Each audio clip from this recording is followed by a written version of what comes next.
जय हिंद दोस्तों, bright light में आपका स्वागत है। राखी का त्योहार जिसे रक्षाबंधन के नाम से भी जाना जाता है, दरअसल यह श्रावणी उत्सव है जिसका जिक्र हमारे धर्म ग्रंथों में भी मिलता है। इस दिन कलाई में रक्षा सूत्र बांधन की परंपरा वैदिक काल से चली आ रही है। गुरु शिष्य परंपरा में शिष्य इस दिन अपने गुरुओं को रक्षा सूत्र बांधा करते थे, लेकिन इसकी शुरुआत कैसे हुई और कैसे श्रावणी उत्सव राखी भाई बहनों का त्योहार बन गया, आइए सुनिए इसकी रोचक कथाएं। तो वीडियो के अंत तक बने रहिए। वीडियो पसंद आए तो लाइक कीजिए, शेयर कीजिए और हमारे चैनल पर नए हैं तो सब्सक्राइब कीजिए। तो चलिए वीडियो शुरू करते हैं। पुरोहितों द्वारा रक्षा सूत्र बांधने की परंपरा वैदिक काल से लेकर आज तक समाज में पुरोहित द्वारा यजमानों को रक्षा सूत्र बांधे जाने की परंपरा है। प्राचीन काल में पुरोहित राजा और समाज के वरिष्ठ जनों को श्रावण पूर्णिमा के दिन रक्षा सूत्र बांधा करते थे। इसके पीछे यह उद्देश्य माना जाता था कि राजा और वरिष्ठ जन समाज, धर्म, यज्ञ और पुरोहितों की रक्षा करेंगे। इस परंपरा की शुरुआत देवासुर संग्राम से हुई थी, ऐसा माना जाता है। पति पत्नी ने शुरू किया रक्षाबंधन का त्योहार।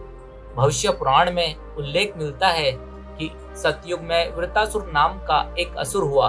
उसने अपने साहस और पराक्रम के बलबूते देवताओं को पराजित कर स्वर्ग पर अधिकार कर लिया।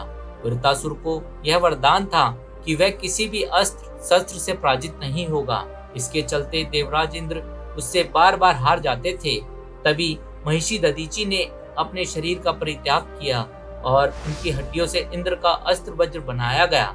इसके बाद इंद्र अपने गुरु बृहस्पति के पास पहुंचे और बताया कि वह वृत्रासुर से युद्ध करने जा रहे हैं। यदि विजयी हुए तो ठीक, अन्यथा वीर गति को प्राप्त होकर ही लौटेंगे।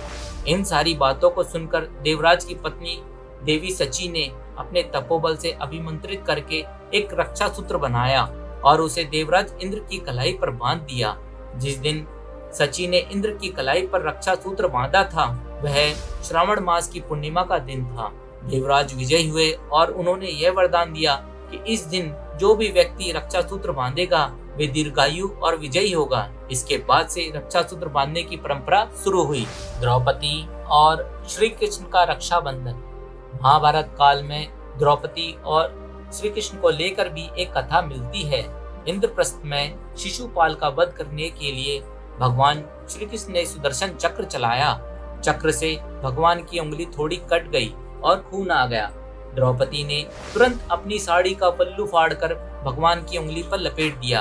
कहते हैं जिस दिन यह घटना हुई उस दिन श्रावण पूर्णिमा थी। भगवान श्री कृष्ण ने द्रौपदी को वचन दिया कि वह समय आने पर साड़ी के एक एक धागे का मोल चुकाएंगे। चीरहरण के समय भगवान ने इसी वचन को निभाया। जब युधिष्ठिर ने बांधी राखी। महाभारत में रक्षाबंधन को लेकर युधिष्ठिर और श्री कृष्ण का भी प्रसंग मिलता है। कहते हैं कि जब धर्मराज युधिष्ठिर कौरवों से युद्ध के लिए जा रहे थे तो उन्होंने श्री कृष्ण से युद्ध में विजय होने के लिए प्रश्न किया कि आखिर वह इस युद्ध में विजय कैसे प्राप्त करें। तब श्री कृष्ण ने उन्हें सभी सैनिकों को रक्षा सूत्र बांधने की बात कही। उन्होंने कहा कि इस रक्षा सूत्र से व्यक्ति हर परेशानी से मुक्ति पा सकता है। इसके बाद धर्मराज ने श्री कृष्ण के बताए मुताबिक ही रक्षा सूत्र बांधा और उन्हें सफलता भी मिली। कहा जाता है कि जिस दिन युधिष्ठिर ने अपने सैनिकों को रक्षा सूत्र बांधा था वह भी श्रावण पूर्णिमा का ही दिन था। ऐसे बना रक्षाबंधन भाई बहन का त्योहार। राजा बलि बहुत दानी राजा थे और भगवान विष्णु के अनन्य भक्त भी थे। एक बार उन्होंने यज्ञ का आयोजन किया।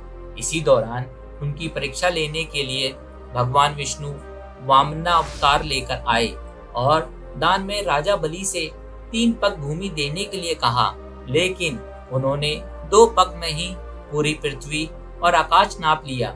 इस पर राजा बलि समझ गए कि भगवान उनकी परीक्षा ले रहे हैं। तीसरे पग के लिए उन्होंने भगवान का पग अपने सिर पर रखवा लिया। फिर उन्होंने भगवान से याचना की कि अब तो मेरा सब कुछ चला ही गया, प्रभु आप मेरी विनती स्वीकारें और मेरे साथ पाताल में चलकर रहें। भगवान ने भक्त की बात मान ली और वैकुंठ छोड़कर पाताल चले गए। उधर देवी लक्ष्मी परेशान हो गई फिर उन्होंने लीला रची और गरीब महिला बनकर राजा बलि के सामने पहुंची और राजा बलि को राखी बांधी। बलि ने कहा कि मेरे पास तो आपको देने के लिए कुछ भी नहीं है। इस पर देवी लक्ष्मी अपने रूप में आ गई और बोली, आपके पास तो साक्षात भगवान हैं, मुझे वही चाहिए, मैं उन्हें ही लेने आई हूँ। इस पर बलि ने रक्षा सूत्र का धर्म निभाते हुए माँ लक्ष्मी को भगवान विष्णु सौंप दिए। देवी लक्ष्मी ने मुंह बोले भाई बलि को राखी बांधकर विष्णु भगवान को मुक्त कराया। इसी दिन से राखी भाई बहन का त्योहार बन गया और रक्षाबंधन का मंत्र भी इसी से बना है। आशा करते हैं आपको वीडियो पसंद आया होगा। पसंद आया हो तो वीडियो को लाइक करें और शेयर करें और हमारे चैनल पर नए हैं तो सब्सक्राइब करें। मिलते हैं अगले वीडियो में कुछ ऐसे ही रोचक तथ्यों के साथ। तब तक के लिए अपना और अपनों का ख्याल रखिए। जय हिंद।